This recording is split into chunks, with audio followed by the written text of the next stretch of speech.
Maître Amédée Dimitri Toukotom, le croque-mortisme intellectuel de Maître Timban Bomo est inacceptable. Abonnez-vous en activant la cloche de notification pour recevoir la primeur de nos futures publications.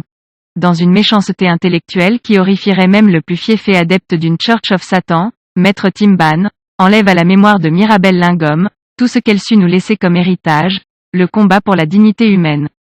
Elle a su nous dire par sa capacité à défendre son honneur, à défendre la vérité, à défendre ses droits, ce qui nous restera quand on aura tout perdu, quand comme elle, on n'est rien et on n'a rien.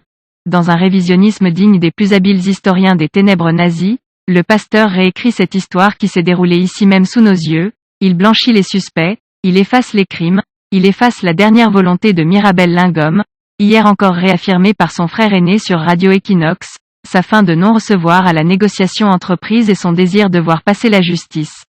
Inapte désormais à désigner les vrais coupables qui ont privé cet enfant d'une justice efficace, rapide, qu'on a pourtant vu à la manœuvre quand il s'est agi de punir de pauvres malheureux, tenaillés par les frustrations de la vie qui n'ont pu l'exprimer que dans le langage de la rue qu'ils connaissent.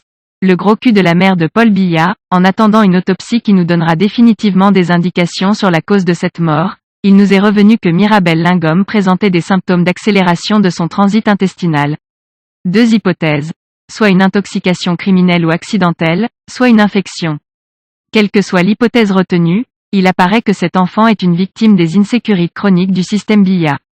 Alors que samedi dernier encore, Chantal Biya sautait dans un avion spécialement affrété pour aller arracher sa fille des mains de la police genevoise, qui lui reprochait son addiction à certaines substances, Mirabel Lingom mourrait d'insécurité, de misère et de ses fragilités, dans un hôpital délabré de Douala. Maître Timban n'a rien vu de tout ça. Pire, il est devenu le défenseur des bourreaux qu'il semble finalement n'avoir jamais cessé d'être et tel un croque-mort, il utilise le corps sans vie de Mirabel pour assouvir ses désirs de vengeance contre ses amis politiques d'hier. C'est moralement inacceptable. Les victimes du génocide silencieux, Mirabel Lingom comme Monique Koumatekel. La vraie leçon à tirer de ce décès est que des centaines de milliers d'autres Camerounais disparaissent dans l'anonymat chaque année, annihilés par le régime des insécurités organisées de Biya. Pire que la guerre au Nozo ou n'importe quel génocide, l'insécurité organisée est la première cause de mortalité au Cameroun, une précarité sociale endémique, un système de santé moyenâgeux, un réseau routier criminogène. Face à un tel désastre, le seul combat qui vaille, c'est congédier promptement le régime Biya.